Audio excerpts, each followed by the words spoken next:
C'est difficile de changer les habitudes. Il faut faire preuve de beaucoup de pédagogie. Pas seulement dire aux gens comment ils doivent faire, mais dire pourquoi ils doivent le faire. Bruno Cousin, maire de Berck-sur-Mer, président de la communauté d'agglomération des Deux Baies en Montreuil et conseiller départemental du Pas-de-Calais.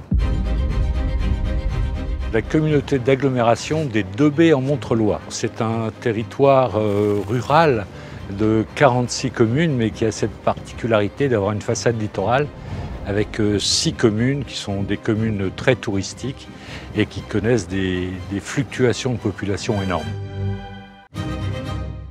Ce marché repose sur 2 principes forts. Faire baisser la production des ordures ménagères pour chaque habitant et puis l'amélioration de la qualité du geste de tri des habitants de ce territoire. Je suis Bernard Chevrier, le directeur des services aux collectivités pour la gestion des déchets dans les Hauts-de-France. On va faire une petite animation. La collectivité nous a confié une partie de ce qu'on appelle la prévention, c'est-à-dire la sensibilisation des usagers. Et donc on va au contact à travers la Recitruck, un outil, un stand, comme on peut trouver sur les marchés, qui va nous permettre de communiquer auprès des gens qui sont sur les bords de plage par exemple, ou lors d'événements comme les cerfs-volants de Berck.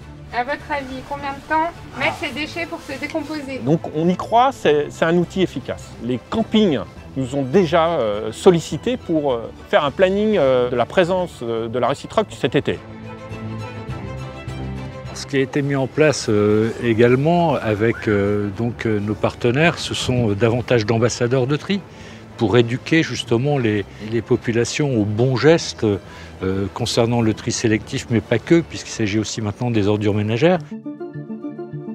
Alors avec les usagers, nous avons décidé de gérer la relation via une application qui va permettre de donner des informations en temps réel sur le geste de tri, le jour de sortie des poubelles, les consignes de tri dans telle ville ou dans telle ville. Cette semaine, ça donne quoi? Nous avons proposé de mettre aussi plus de technologie dans notre marché, avec notamment de l'intelligence artificielle embarquée dans nos camions, avec un dispositif de caméra intelligente qui lit ce qui tombe des poubelles dans la trémie du camion et détecte les anomalies de tri. Oui, donc là on est bien dans la collecte d'ordures ménagères et on a identifié des erreurs de tri. Il y a du polystyrène, il y a des bouteilles de plastique, en sachant que là, plus le score est haut, plus il y a de contaminants. Toujours dans ces enjeux de décarbonation, on a une motorisation qui est plus vertueuse, avec une partie du parc qui est totalement électrique, et puis sinon avec des biocarburants.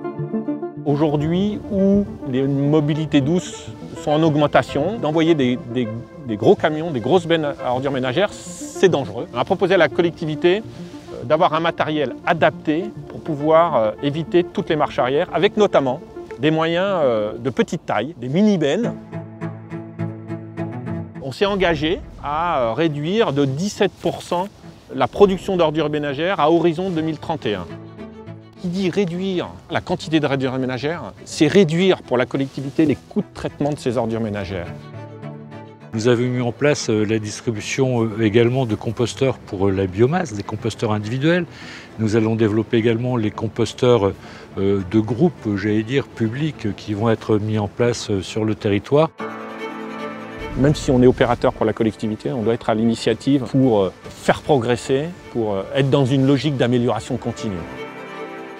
Le message, c'est qu'il faut être très humble dans ce domaine, que ce qui est vrai quelque part n'est pas forcément vrai ailleurs. Il faut vraiment s'adapter au territoire, s'adapter aux coutumes locales, s'adapter à notre population et faire preuve, encore une fois, de beaucoup de pédagogie.